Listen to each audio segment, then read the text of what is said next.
So you may be wondering why there's been no update on the van. And this is why. The focus has been on getting the house ready. I'm pretty sure it's just about done, so now back to ideas for the van. But in the meantime, this is the result of the last few weeks of making up for the last few years and getting the house ready with the help of a wonderful handyman, Stu. He's made such a difference. So let's have a look and see what it looks like now. So obviously, in through the grand entrance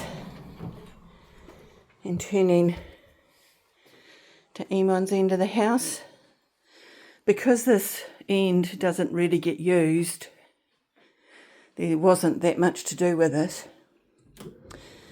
Behind door number 1, it's had many uses, initially as Iman's computer area, then a place to display all his treasures, had it as a little kitchenette when I had woofers, and currently it is my sewing area.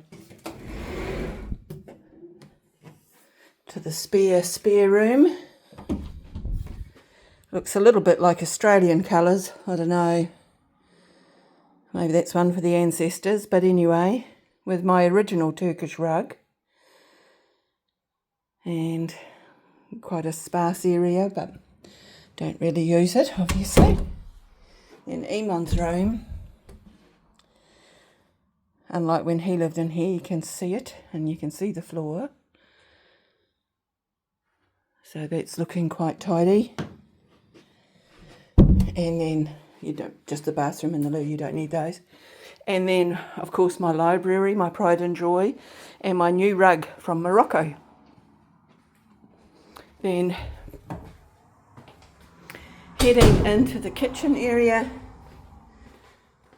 And Karen, it's tidy again, but that's because I'm about to go to the beach. The lounge, looking nice and tidy. It's a difficult lounge to photograph, I think, because it's at an odd angle, but it's very large. And then the fireplace area, looking out to the pool. So everything's looking, I've just mopped, which is why I'm huffing and puffing. Everything's looking rather tidy, except the office. But I did warn the realtor that it's actually a working office. I work in here. It's probably the room I live in the most. So I do my best. But that's what it looks like. And these are the potential colours for the new house, for the kitchen. So that's what I'm thinking there. Right, so that one's done.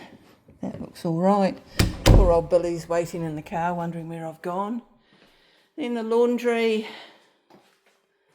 And a very tidy, well, I think a very tidy garage. I got rid of one document bin, but I had too many documents, so I had to get another document bin. But that should be the last of it. So that's looking very orderly. And then the tidier bedroom. With the stunning view that I wake up to in the morning that I will miss one day when it sells and I move. However, I replace that view with a view of the ocean, so I think I should be okay. So that's what I've been up to. Now that the house is pretty much in order, I'm trying really hard not to touch anything and make any new mess.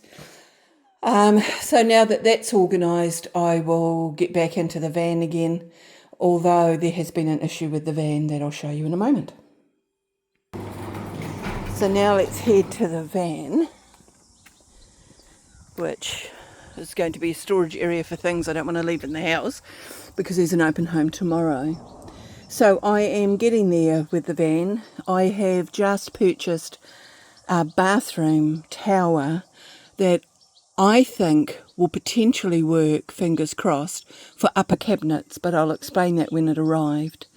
So once I start reworking on this properly, we'll have an update. But in the meantime, I've got a problem.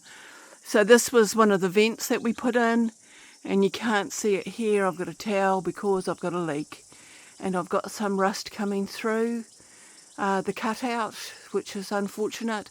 So I have a leak. So the rust there needs to be fixed. And I've noticed some rust coming through here and here. So it's actually off to the panel beaters next Thursday, and it'll be there for a week. And they will take out the vent, clean it up, put it back in, and attend to the other bits of rust and give it a paint and a tidy up. So that's disappointing that I haven't even really had a chance to properly use it before the rust started kicking in, but it's a Ford. So there you go. Anyway, so we are all packed and about to go to the beach.